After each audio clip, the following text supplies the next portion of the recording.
Northern Kenya hoye! Nataka munisikize kwa makini, kwa sababu ile kazi tunafanya hapa leo ni kuondoa ubaguzi wa miaka mingi kwa wananchi, hasa wa sehemu hii ya Northern Kenya. Mnanisikia? Sasa msikize kwa makini.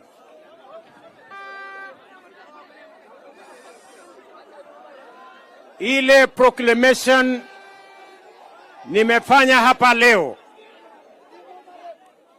in the matter of the registration on and issuance of identification documents to persons from communities living in counties adjacent to Kenya's international borders. And this is the proclamation. Whereas residents of border communities have historically been subjected to extra requirements for vetting processes as a prerequisite for obtaining national identity cards. Whereas the Presidency and the National Assembly and other government offices have received numerous petitions from these communities decrying the extra requirements for vetting as unjust, unfair, discriminatory, and disenfranchising. Whereas Article 12(1)(b) of the Constitution of Kenya entitles every citizen to a Kenyan passport and any document of registration or identification issued by the state to its citizens.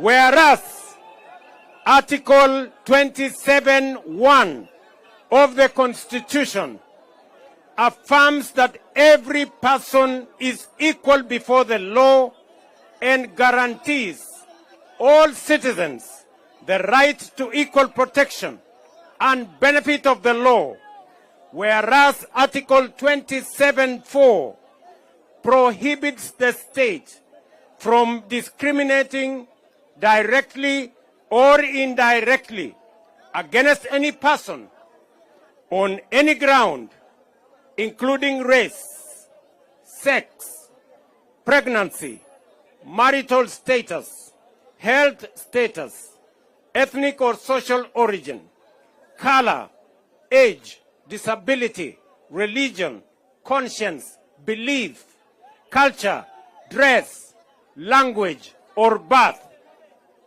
Whereas the Registration of Persons Act obligates every Kenyan citizen above the age of 18 to register and be issued with a national identity card.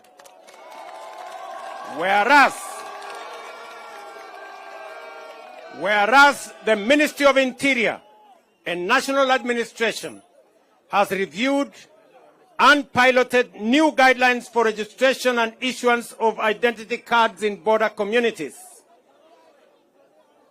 Reasons, therefore, I, William Samoei Ruto, President and Commander-in-Chief of the Kenya Defence Forces, having considered the said petitions in light of the Constitution of Kenya, our national values and principles of governance, by authority vested in me by the Constitution of Kenya, do hereby proclaim and order.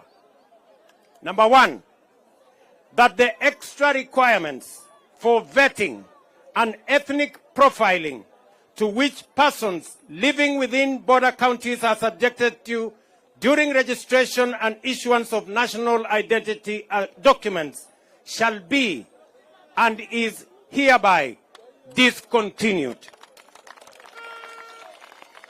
And number two, that persons, bodies, and authorities within the Republic of Kenya mandated to issue national identity documents shall continuously review their guidelines and processes to ensure equitable, fair, and transparent process in identification and registration of all persons.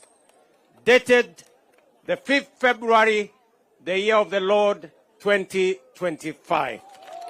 Asanteni sana.